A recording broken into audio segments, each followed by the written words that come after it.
Here we go. We're on? Okay. Headshot Hound. Okay, what's up, y'all? So apparently Treyarch just came out with this like 15 minutes ago. It's some type of dev talk or something that they got going on. I guess as far as informing you guys about the multiplayer, let's just see what they're saying here, and I'm gonna give my blind reaction to this. So let's just jump right in. Hey everyone, Matt Schrontz, design director at Treyarch, back again to talk about some updates for multiplayer in Black Ops 7. Okay, so the first topic I want to touch on is the whole aim down sights, ADS, while sliding, diving, wall jumping topic. So in the beta, that did require you to take the dexterity perk. The team looked at all of our options and ultimately landed on providing the most fluid experience by default, which does mean we've reintroduced the ability to aim down sights while sliding, diving, and You see how beautiful it is when you stop spending money, how much they kiss your fucking ass. You see that? You see that? Y'all see that? Y'all see how beautiful it is? When you stop spending money, they start kissing ass and licking crack. That's what I like to see, baby. and wall jumping by default. You do not need to take the dexterity perk. Dexterity will still speed up those interactions, sprint to fire, slide to fire, but you will not need dexterity perk to ADS while doing those actions. Well, I'm just hoping that they speed it up enough to where it's even worth having on. But if they don't speed it up enough to where it's you even able to have it on, it's pointless. Okay, next one I want to touch on is just to reconfirm a topic I touched on in our last dev update about footstep volume. We have slightly increased the volume of our footsteps in They need to be dramatically increased, not slightly, dramatically. multiplayer. We're very happy with where they're at, where it's going to incentivize more stealth play styles without over-indexing on the need for the ninja perk. Okay, next I want to touch on where we've landed with our slide 2. To me, that sounds like they don't have it in a good spot. To me, they's like, just turn it up barely a little bit. Like, you got to make ninja obviously usable. Like, if you make ninja usable in a case where 40% of people want to use it, that's why I think it would be a happy medium at. Tuning coming out of the beta for launch. Alongside that dexterity change and the ADS change, we have slowed down the slide speed a bit and we reduced the distance a bit, but I promise you it still feels great, it still feels fluid, but we want to make sure that that's not the only way you can enter in an engagement. Okay. I ain't gonna lie, the slide speed was way too fast, and it really wasn't worth sliding into a fight, bro, because you would just die sliding into a fight with the automatic tack aim. Like, he would die most of the time, so that doesn't really matter. I'd stop sliding altogether, for real. Another movement topic I want to touch on are our mantles. So we saw the feedback, we agree. Some of the mantles felt a little slow, so the team is going through every single mantle in the game to make sure that we have a consistent speed and fill, and everything feels fast and fluid. The next one is a meaty topic, and it's about our perks and our perk distribution. Got a lot of feedback. We made some changes ahead of beta coming out of our blog. A lot of you had a lot of feedback on that, which we appreciate. But the big changes that we're going to focus on here for launch are: one, we want to make sure that we are incentivizing and allowing for varied play styles. Two, we saw a lot of feedback on how stacked slot 1 was, so we've made some adjustments there that I think you're going to be happy with. And then 3, there were some kind of niche underutilized perks, so we've actually made some combinations of perks to make those chunky decisions and choices.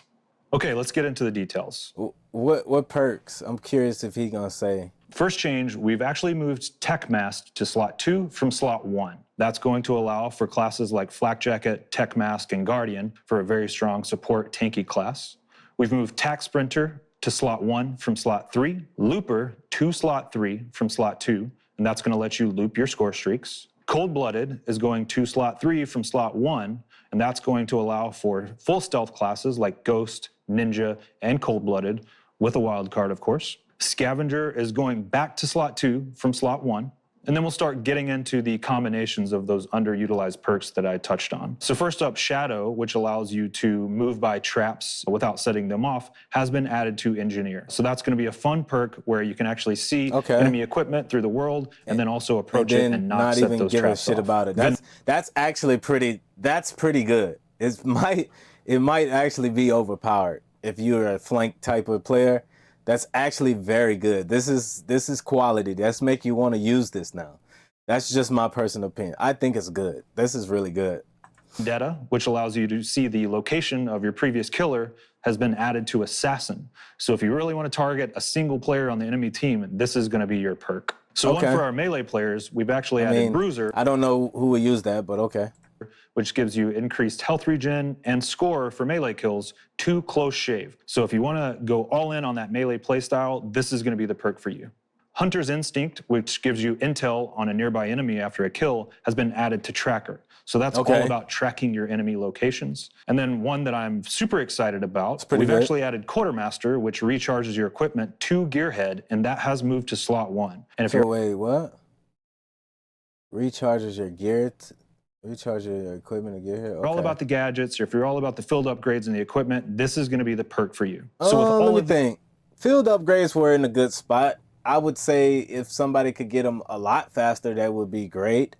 I probably wouldn't use that changes though. To Just our perks, depends on the how team fast is very excited. And how much we think you you'll be very excited. And of course, we're very much looking forward to your feedback. Okay, next up, I want to touch on what we're doing with aim assist in Black Ops 7. So first off, we're looking very closely at the data, and the data says that controller players are winning slightly more in close range engagements, and then keyboard mouse players are winning slightly more in those long range engagements. Look, I'm gonna be the first to tell you, Call of Duty aim assist made me a worse gamer.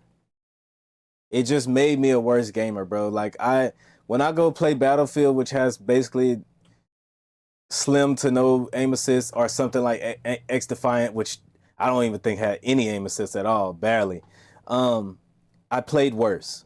So if I was them, I would take it all the way off. I'm just saying, just me though.